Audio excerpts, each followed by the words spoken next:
창세기 22장 15절로 24절까지의 말씀, 우리 다 같이 한 목소리로 합독하겠습니다.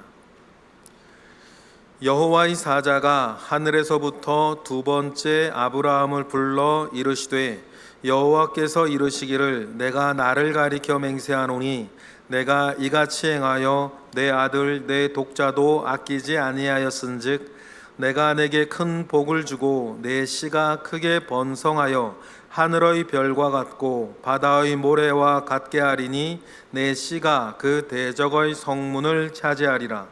또 내 씨로 말미암아 천하 만민이 복을 받으리니 이는 내가 나의 말을 준행하였음이니라 하셨다 아니라. 이에 아브라함이 그의 종들에게로 돌아가서 함께 떠나 브엘세바에 이르러 거기 거주하였더라. 이 일 후에 어떤 사람이 아브라함에게 알리어 이르기를 밀가가 당신의 형제 나홀에게 자녀를 낳았다 하였더라. 그의 맏아들은 우스요 우스의 형제는 부스와 아람의 아버지 그무엘과 게셋과 하소와 빌다스와 이들랍과 부두엘이라. 이 8사람은 아브라함의 형제 나홀의 아내 밀가의 소생이며 부두엘은 리브가를 낳았고, 나홀의 첩 루마라 하는 자도 데바와 가함과 다스와 마가를 낳았더라. 아멘. 네, 오늘은 우리 창세기 22장 전체의 이야기를 좀 조망하면서 아브라함이 이삭을 모리아 산에 가서 제물로 드리게 인도하신 하나님의 그 뜻과 그 일을 통해서 우리에게 알게 하기를 원하시는 그 뜻 전체를 좀 나누어 보려고 합니다. 22장 1절 이 모리아산 이야기를 시작할 때에 하나님께서 먼저 이렇게 말씀을 하세요. 우리 22장 1절 읽어볼까요? 22장 1절 시작. 그 일 후에 하나님이 아브라함을 시험하시려고 그를 부르시되 아브라함아 하시니 그가 이르되 내가 여기 있나이다. 이렇게 시작을 합니다. 그러니까 하나님께서 이삭을 바치라 라고 이야기하시게 되는 이 이야기의 목적은 하나님이 아브라함을 시험하시는 것입니다. 무엇을 시험하려고 하는 것일까? 이 이야기를 아브라함이 다 이루어내었을 때의 결과를 보고 하나님께서 말씀하시는 것을 보면 되겠죠. 하나님은 도대체 그러면 아브라함의 무엇을 시험하려고 하는 거냐? 그 믿음을 시험하시는 거죠. 그래, 그 믿음은 어떤 믿음이냐는 거예요. 우리 12절로 읽어볼까요? 다 같이 시작. 사자가 이르시되 내 그 아이에게 손을 대지 말라. 그에게 아무 일도 하지 말라. 내가 내 아들 내 독자까지도 내게 아끼지 아니하였으니 내가 이제야 내가 하나님을 경외하는 줄을 아노라. 그러니까 무엇을 시험하고 싶고 시험을 통해서 무엇을 확인하고 싶어 하셨냐? 하나님 경외하는 거 말이에요.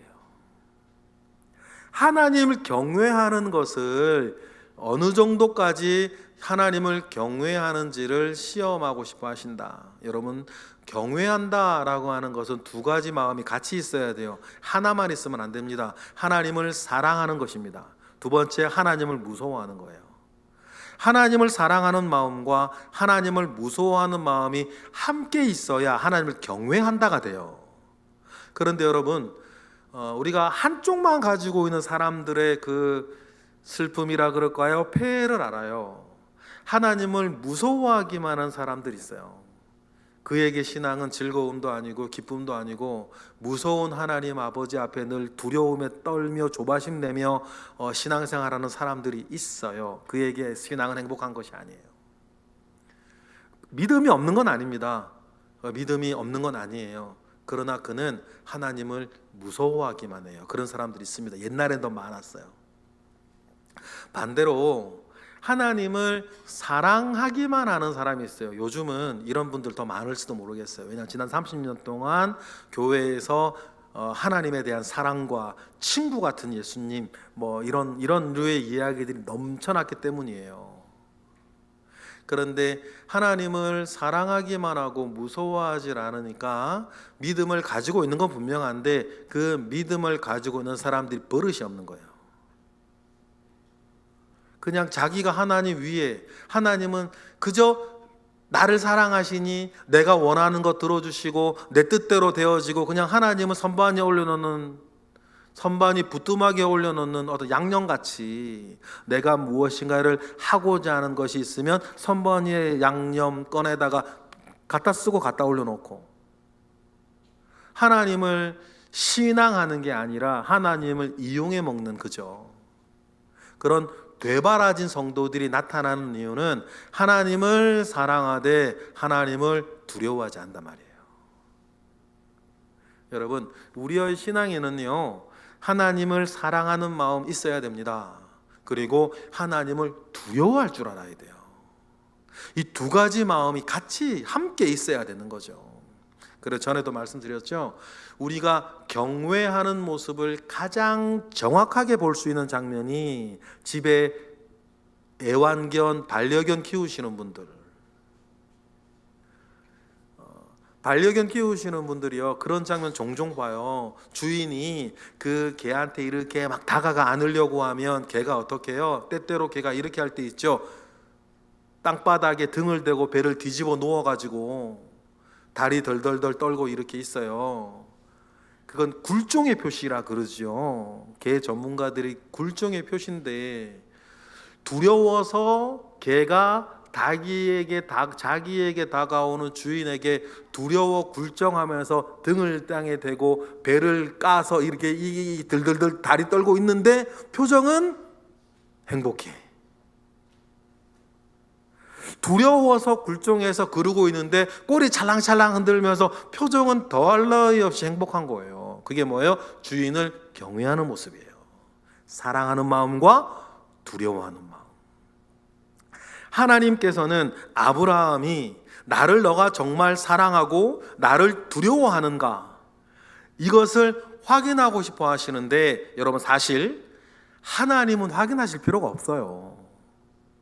하나님이 확인하시는 것이라고 표현이 되어 있지만 실제 내용으로 들어가면 아브라함 스스로를 확인시켜주고 싶어 하시는 거예요. 네가 나를 얼마나 사랑하고 있는지, 네가 나를 얼마나 두려워하고 있는지 하나님은 아브라함에게 확인시켜주고 하세요. 이런 표현이 적당할지 모르겠습니다.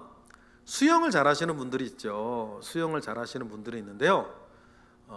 제가 예전이었어요. 생명의 샘가 25주년인가 그 기념으로 이제 필리핀을 김익환 목사님 선교하시던 그 필리핀 선교를 갔는데, 그때 제가 어렸을 때 바다에서 이렇게 막 헤엄치고 노는 적은 있었는데, 그 필리핀은 동남아라 그런지 풀장도 깊이가 3m 이런 풀장이 있더라고요. 안전요원도 없어요.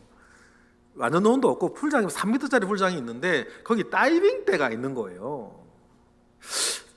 제가 그 다이빙 해본 적이 없단 말이에요. 근데 깊이 3m에 높이는 그렇게 이제 높은 것 같지는 않은데 제 키 한 2배 정도 되려나? 근데 이제 다이빙을 하기 위해서 서 봤는데 안 해봤어요. 할 수 있을까? 되게 두려운 거 있죠. 두려웠어요. 높이도 두렵지만 높이보다 더 두려운 건 3m가 넘는 이게 들어가서 어떻게 될지 모르겠더라고요.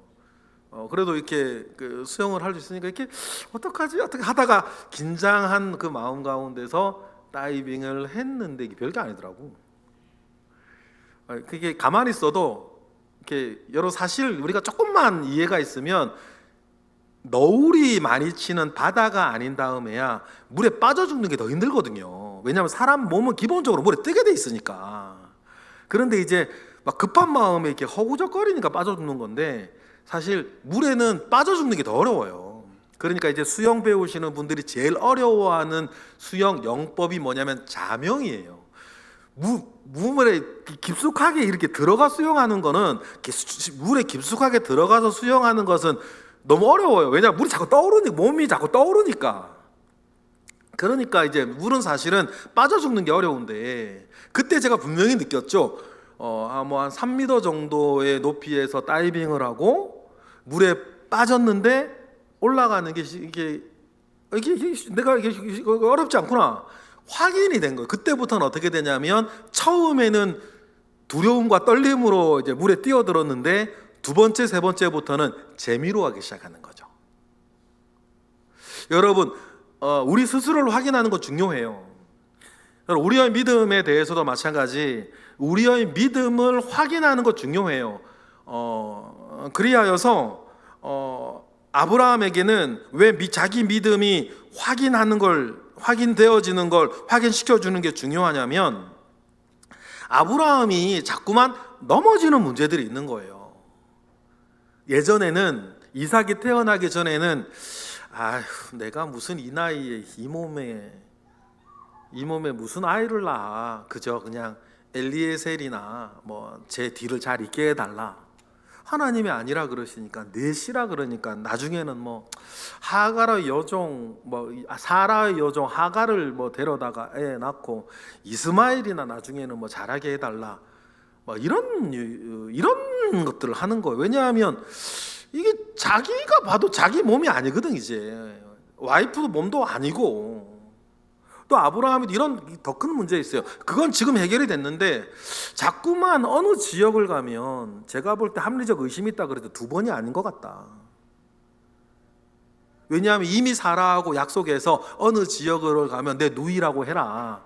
이미 나는 사라에게 그렇게 말을 해놨다고 하나님께 변명하는 뭐 그 장면 이렇게 보면 합리적 의심 속에 두 번 이상인 것 같은데, 성경의 기록은 두 번. 자꾸만 어디를 가면 후손에 대한 약속을 가지고 있는 사람임에도 불구하고 자기 아내를 자꾸 다른 사람한테 넘기는. 왜 그래요? 염려되니까, 죽을까 봐, 불안하니까. 여러분, 염려 자체는 죄가 아닐 수 있는데 염려가 불신이 되고 불신이 불순종이 되면 죄가 되는 거예요. 주님은 분명 우리에게 염려하지 말아라. 염려에 대한 주님의 처방은 아주 단순했어요. 여러분 믿으세요. 염려에 대한 주님의 처방은 단순했습니다. 염려하지 않기로 결심해라. 염려하지 않기로 결정하는 거예요. 그것이 모든 염려에 대한 주님의 처방이에요. 여러분 그 믿음 가져가시길 바라요. 염려하지 마세요.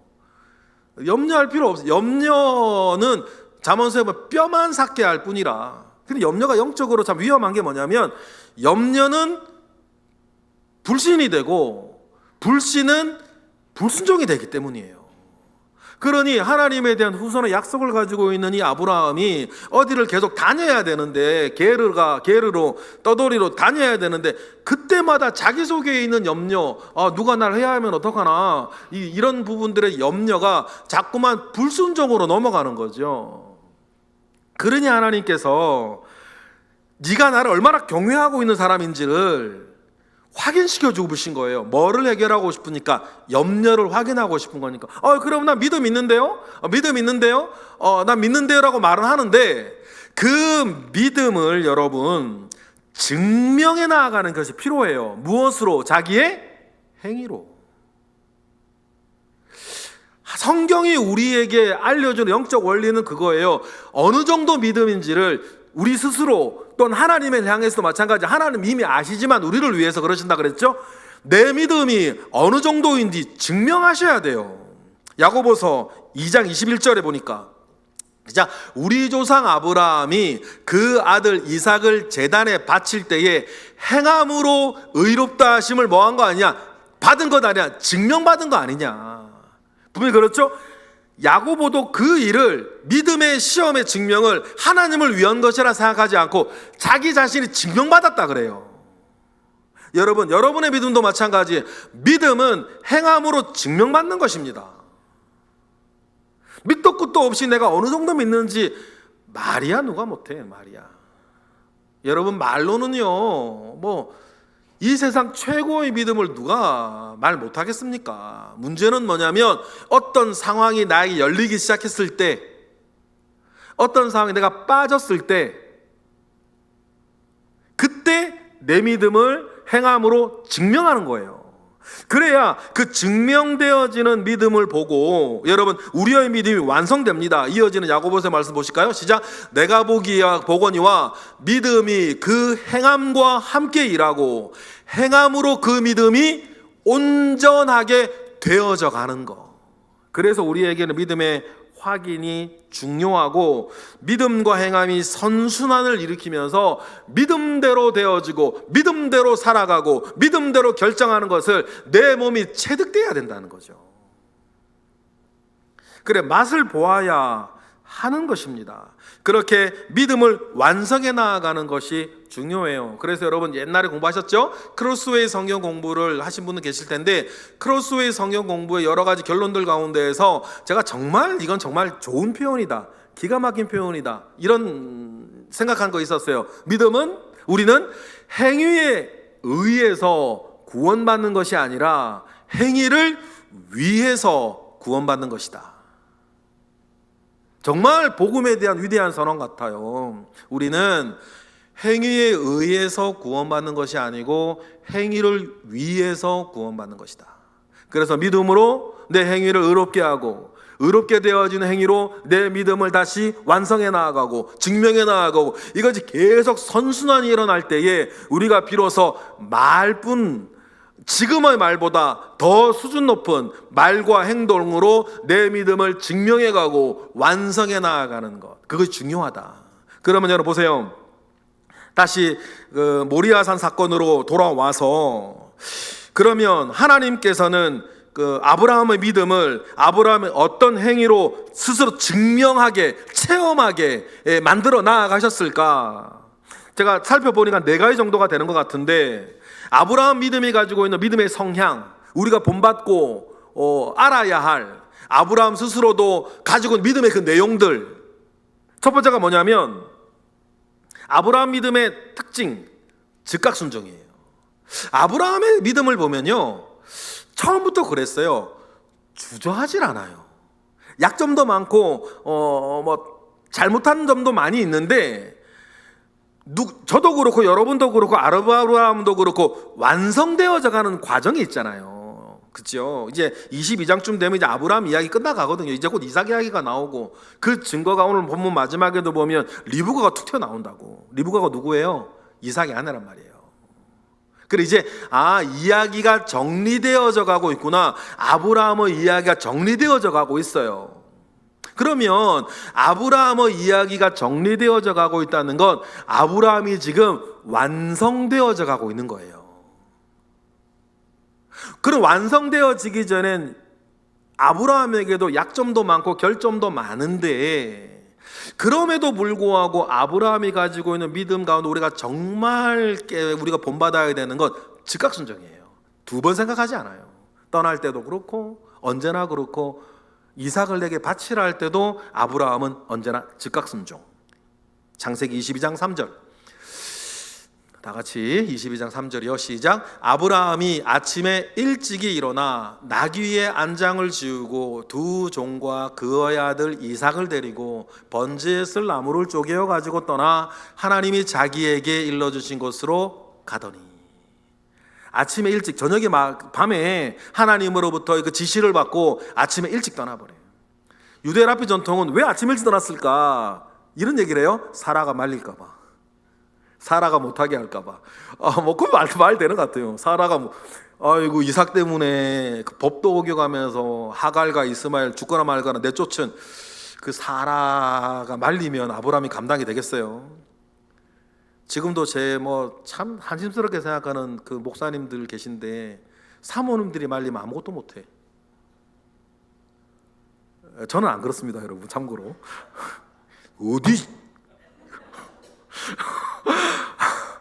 그런데 유대교 랍비 전통에서는 사라가 말릴까 봐 그런다. 사라는 정말 얼굴은 예쁜데 성격은 보통이 아닌 것 같아요. 말 되죠. 그런데 그거보다 더 중요한 것은 아브라함의 즉각순종. 이게 보통 일이 아니란 말이에요. 그죠? 보통 일이 아니에요. 이제 아브라함도 이제 자기 몸이 이제 내가 다 돼간다는 걸 알아요. 그런데 하나님 아버지의 선한 일 가운데에 아브라함은 언제나 그랬어요. 즉각 순종. 자, 사도 바울을 보면 그래요. 사도 바울의 인생을 이렇게 들여다보면 특징 두 가지가 있는데 단 한 번도 하나님의 뜻을 먼저 알고 산 적이 없어요. 사도 바울은 늘 헛다리 짚는 인생이었단 말이에요. 그런데 사도 바울의 인생의 특징도 그거예요. 하나님에 대해 드러나면 늘 즉각 순종이에요. 뭐 1단계부터 올라가는 거 없어요. 하나님의 뜻을 잘 알지 못하고 사도 바울은 살았지만, 일평생 그렇게 살았지만, 무엇인가 하나님의 뜻이 분명해지면 1단계부터 이게 2단계 3단계 올라가는 게 아니고 바로 10단계 바로 그냥 순종이에요. 아브라함도 그랬던 것 같아요. 즉각 순종이었죠. 두 번째, 우리가 아브라함 믿음 가운데 분명히 우리가 기억해야 되는 건 멈추지 않는 거예요. 승리의 걸음을 결코 멈추지 않아요. 어떤 일이 있어도. 이건 안 좋지만 설령 자기 안에 팔아먹어도 뭐 하지는 않아요? 멈추지는 않는 거예요. 여러분, 저나 여러분이나 제가 늘 그런 말씀 드리죠. 우리 인생은 어차피 해피엔딩이에요. 믿으세요? 우리 인생은 어차피 해피엔딩이에요. 우리의 마지막에 기다리고 있는 건 영생과 천국이니까.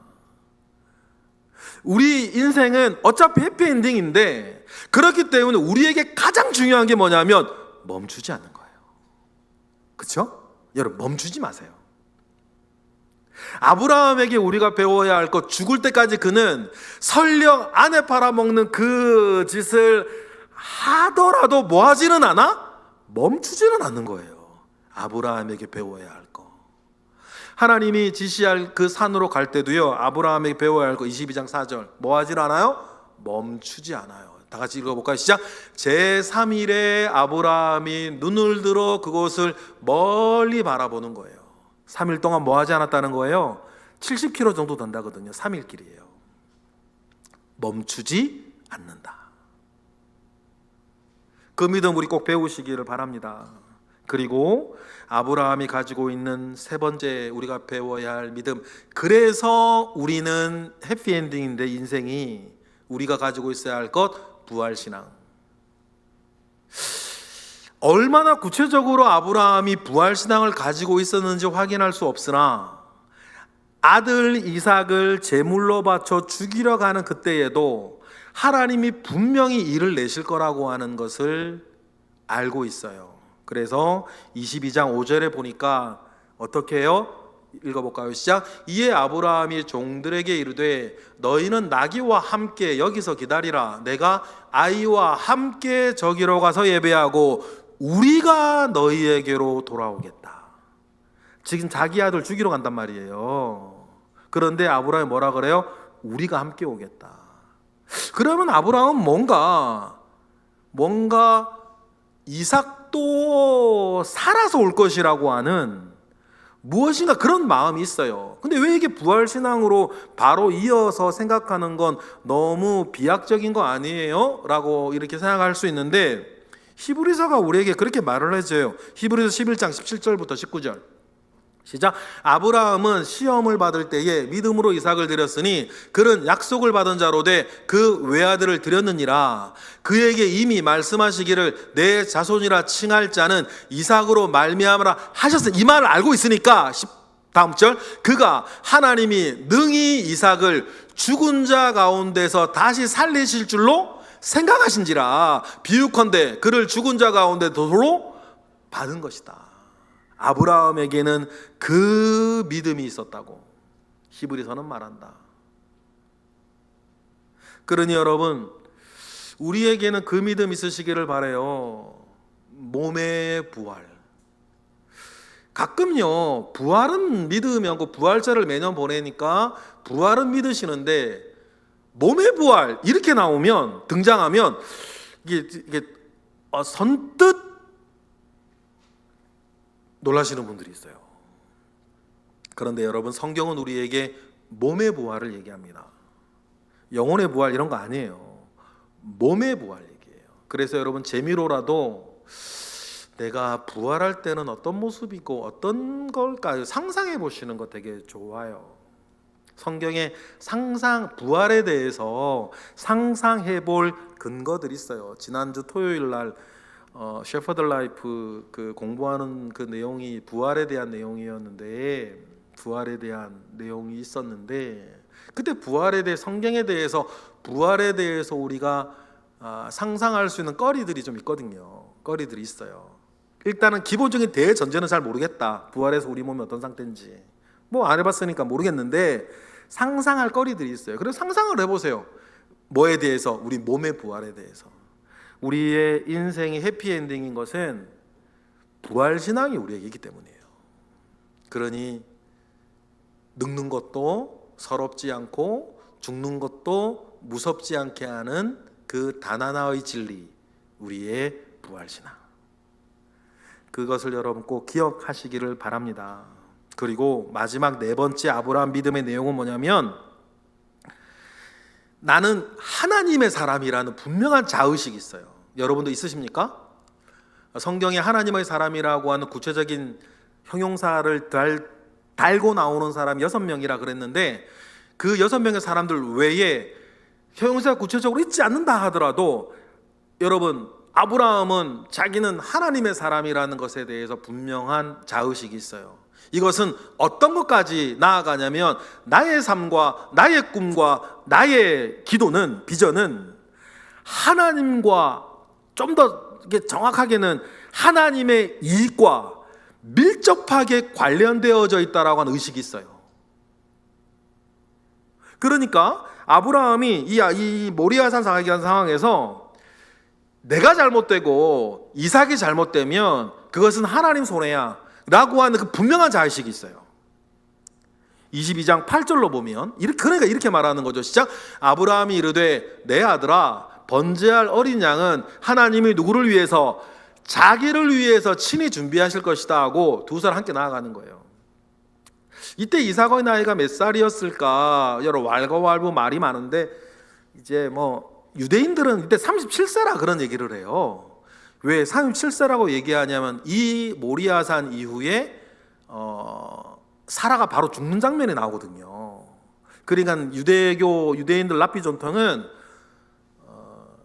이 얘기 듣고 사라가 죽었다 놀래가지고 그래서 이제 유대인들은 이때 이삭의 나이를 37세로 얘기하기도 해요. 글쎄요, 우리 뭐 정확하게 모르겠어요. 근데 이제 뭐 그런 것 같진 않아요. 근데 확실히 우리가 알 수 있는 건 이삭이 그 모리아산 꼭대기까지 장작을 쥐고 올라갈 정도의 사람이었다. 그러니까 애는 아니었다는 거예요. 이스마엘 쫓아낸 뒤 뭐 서너 살 이때는 아니라는 거죠. 아니라는 거예요. 그러니까 37살 사라가 죽으니까 그 사이 언저리인 것 같은데 우리 언제인지 정확하게 알 수는 없어요. 그런데 여러 뭐 정황상 뭐 17, 18 뭐 그 정도 추측하기는 합니다. 무언가 판단할 수 있는. 그래서 이삭이 말하잖아요. 이상하게 뭐가 없어요. 제사 지내러 가는데 재물이 없어. 그래서 그것까지 판단할 수 있는 거예요. 재물이 왜 없죠? 이렇게 물어볼 수 있을 정도의 나이. 그때 아브라함이다 말이 중요해요. 하나님이 누구를 위해서? 자기를 위해 친히 준비할 거다. 이 말에는 이삭을 죽였다가 살리든지 어떻게 하든지 간에 하나님에 대해서 아브라함은 그런 생각이 있는 거예요. 하나님이 이를 틀어버리진 않을 거다. 내가 잘못되고 이삭이 잘못되면 그건 하나님 손해다. 이 말은 결국 뭐냐면, 나는 하나님의 사람이라고 하는 분명한 자의식이 있어요. 여러분 요거 가지고 사시기 바랍니다. 여러분 어떠세요? 여러분이 잘못되면 하나님 손해인가요? 손해일지도 모르겠고 상관없을 것 같기도 하고. 여러분 분명히 그렇게 사셔야 되죠. 여러분, 여러분이 잘못되면요 하나님 손해예요. 그 마음을 가지고 사세요. 저는 뭐 그렇게 잘난 사람은 아니라 할지라도 저한테 그 마음이 있습니다. 제가 잘못되면 하나님 손해예요. 제가 뭐 당장에 지금 설교하다가 뭐라 그래 뇌출혈이 와가지고 쓰러지면 하나님 손해 맞나요?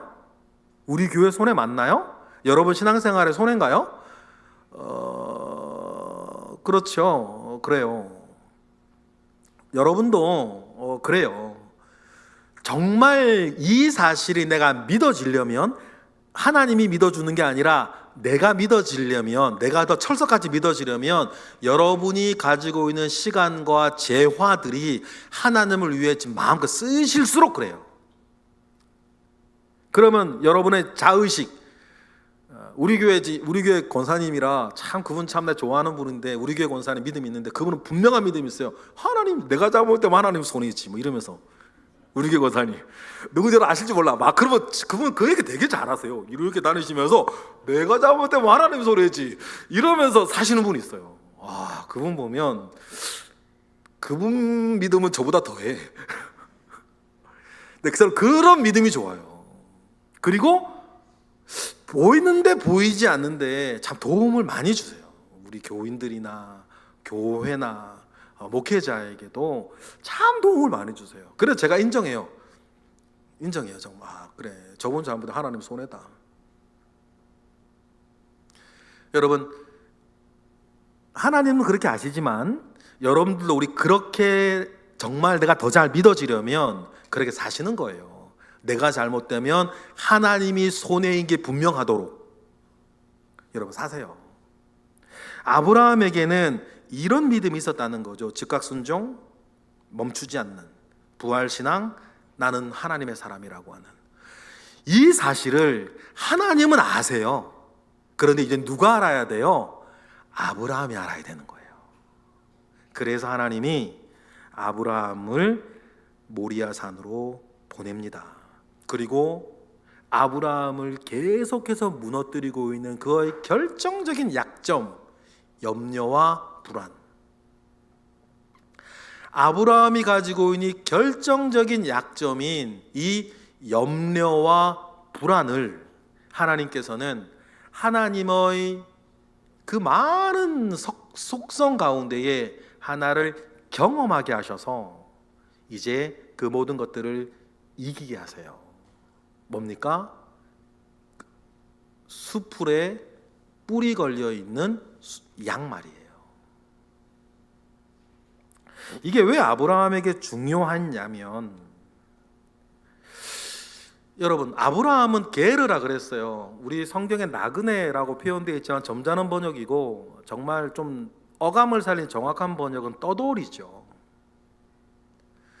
떠돌이는 다음날 내가 산 너머 어디로 가야 할지 모르겠고 그 산 너머엔 어떤 일이 기다리고 있는지 모르겠고 늘 불안과 염려를 어쩌면 떠안고 살아가야 하는 사람들이 게르, 떠돌이란 말이에요.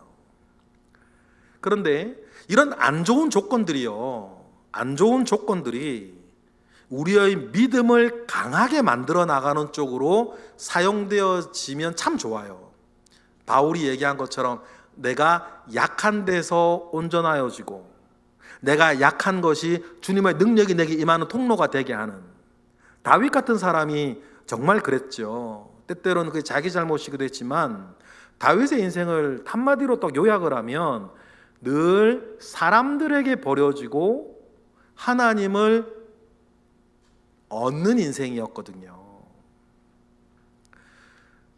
다윗은 늘 그렇게 살았어요. 어머니에게 버려지고 아버지에게 버려지고 형들에게 버려지고 장인어른에게 버려지고 와이프에게 버려지고 아들들에게 버려지고 또 국민들에게로부터 버려지고 다윗의 인생은 늘 버려지는 인생. 그런데 버려지는 그 슬픔 속에서 늘 하나님을 구하고 찾고 은혜를 받는, 내 평생에 우리 주님의 선하심과 인자하심이 평생에 나를 따르리니 내가 여호와의 집에 영원히 거할 것이라고 하는 그 믿음. 사람들은 나를 버려도 하나님은 결코 나를 버리지 아니하시고 나를 채우시는 그 믿음 가운데 다윗이 나아갈 수 있던 것도 자기가 가지고 있는 약점들 때문이었단 말이에요. 그러니까 이 아브라함 같은 경우에도 게르라고 하는 약점이 하나님을 향한 믿음의 통로가 되어져야 하는데 여태까지 계속 어떻게 하는 거예요? 자꾸 아내만 팔아먹는 거예요. 자기 살려고. 두 번이 아닌 것 같다 그랬잖아요. 그런 이 일들 속에서 하나님께서 아브라함에게 경험시켜주고 싶은 것은 네가 염려할 필요가 없다. 왜요? 여호와 이레의 하나님이니까. 너는 불안해할 필요가 없어. 왜? 내가 미리 준비해 놓을 거니까. 그건 아브라함에게 너무너무 절실해요. 그리고 여러분, 하나님 성경에 나오는 600여 가지 하나님의 이름 가운데 단 하나를 제외하고는요, 다 사람이 경험한 거예요. 성경에 나오는 하나님의 모든 이름들은 단 한 가지를 제외하고는 다 사람이 붙인 이름이에요. 자기가 경험한 하나님. 여호와 이레, 여호와 샴마, 여호와 라파, 다 사람이 경험하고, 아, 하나님은 이런 하나님이시로구나라고 사람이 붙인 이름이에요.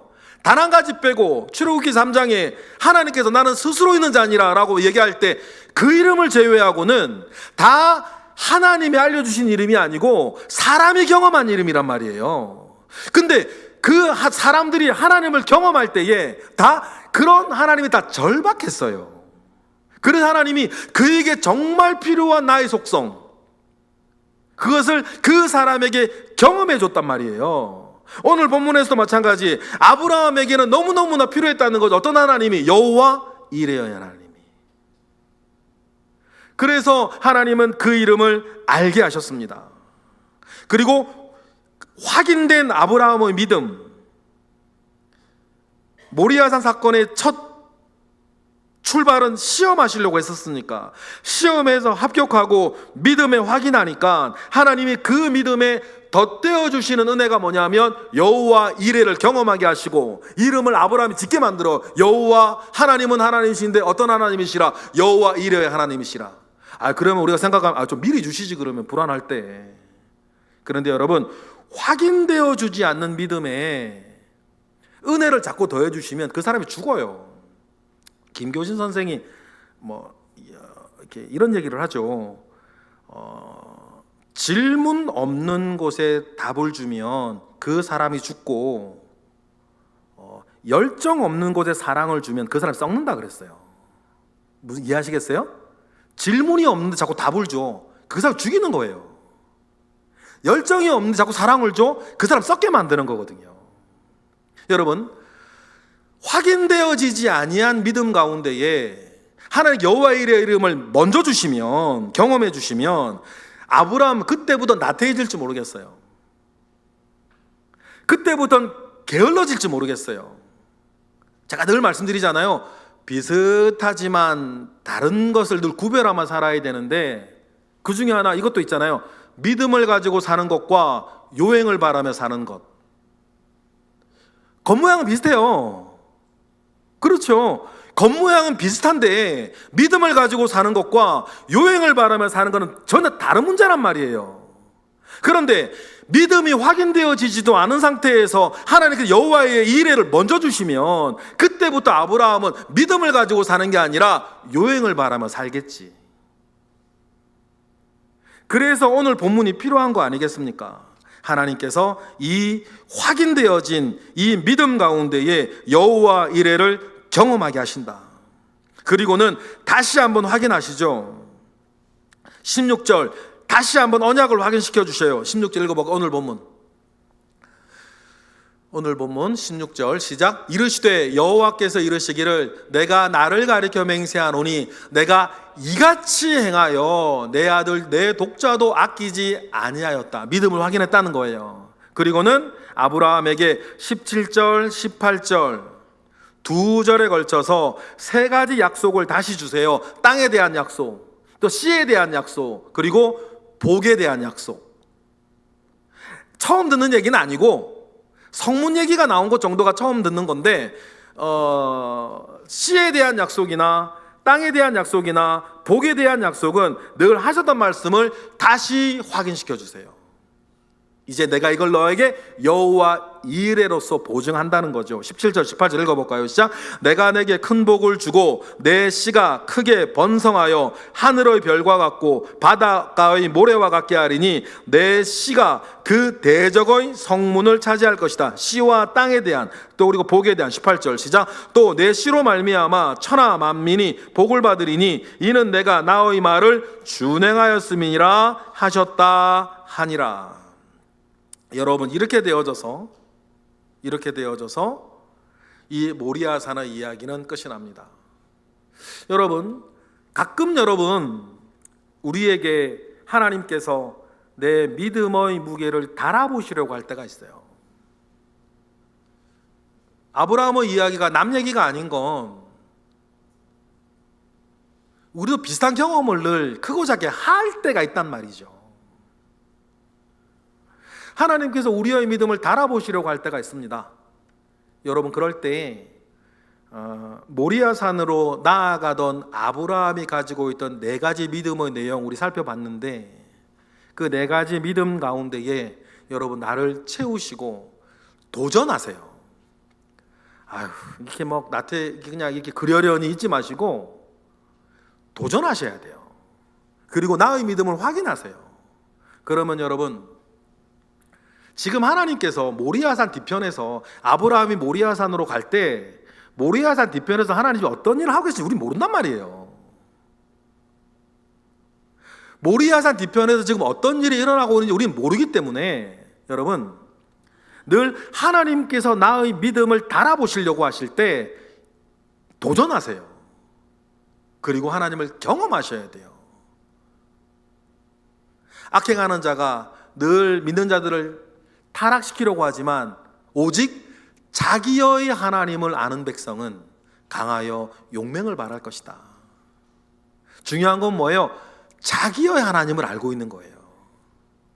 이제 아브라함에게는 떠돌이로 살아가야 될 아브라함은 이제 흔들리지 않을 거예요. 왜요? 자기의 하나님 여호와 이레의 하나님을 이제 알고 있으니 이젠 사라 팔아먹지 않을걸요?